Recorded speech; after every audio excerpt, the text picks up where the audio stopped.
What's up, guys? My name is Zach, and last night I burned the roof of my mouth on bagel bites. But more importantly, today I am driving a 1995 Jeep Cherokee.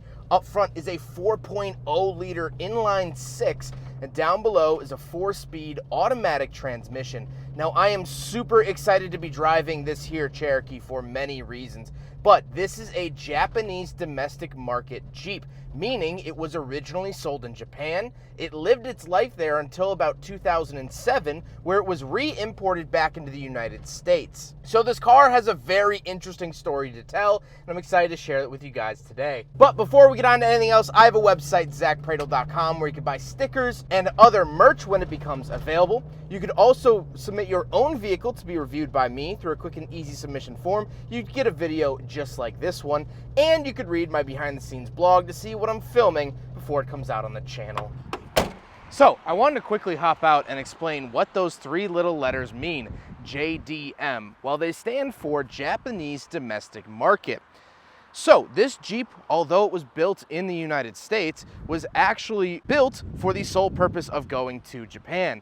That's why you'll see clear indicators up at the front. You have these weird little side markers, and on the inside you'll see a couple of labels that are written in Japanese. This was meant for someone in Japan to buy. It was never meant for anyone in America to buy, even though it was built there. There's often some confusion around the acronym of JDM. I have a 2019 Mazda 3 hatchback that was built in Hiroshima, Japan. However, it was meant to come here.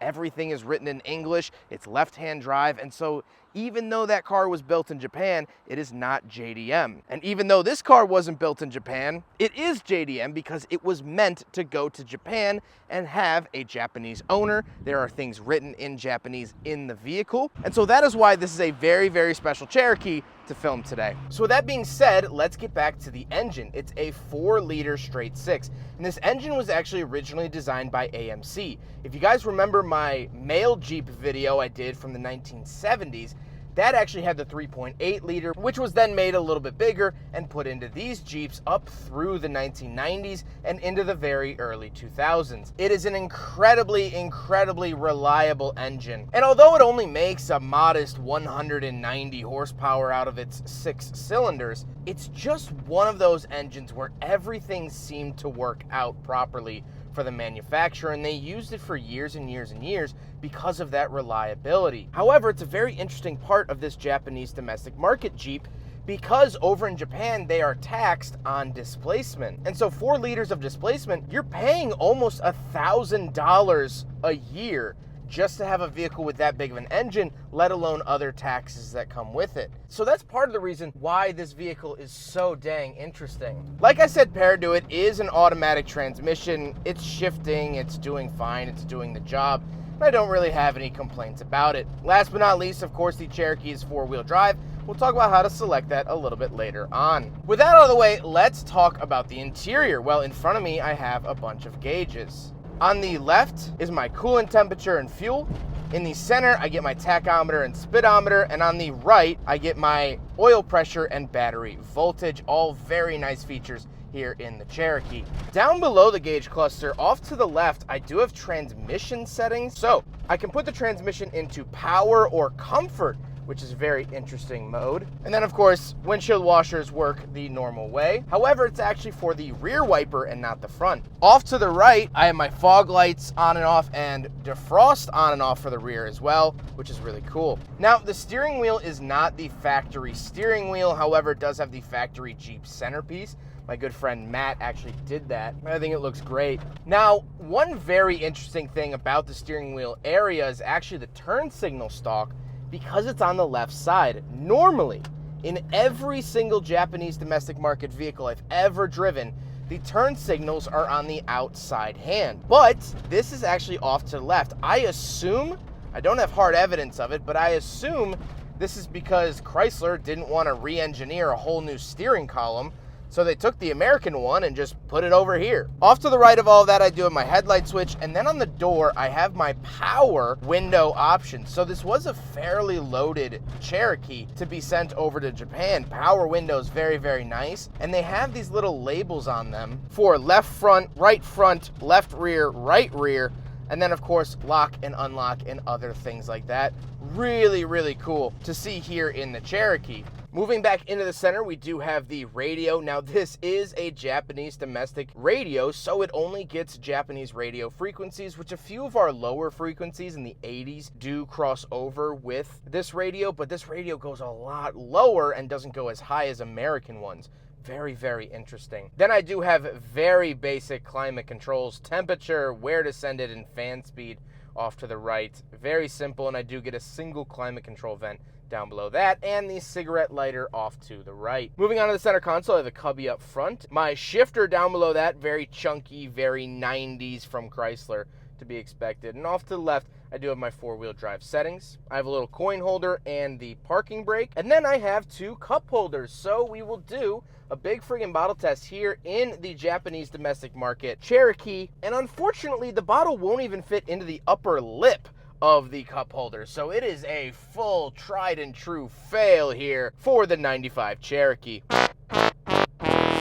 Then I do get a center console, and these seats are finished in this very 90s fabric. I absolutely love them. They're very, very comfortable, and I also think that they are presentable. This is still where luxury cars, more luxury-oriented vehicles had nice cloth instead of just defaulting to leather.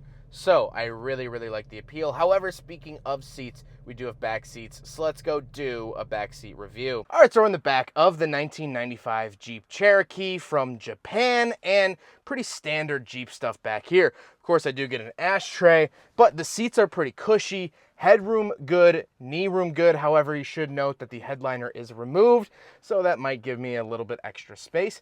However, still knee room great, comfy back seats. I don't really get any amenities back here, but it's a Jeep. What do you want? I do get this nice Jeep Cherokee carpet, which is a nice little touch, and these seats do fold up. However, we'll talk about that with the cargo space. But overall, my thoughts back here are, it's a Jeep. Pretty cool.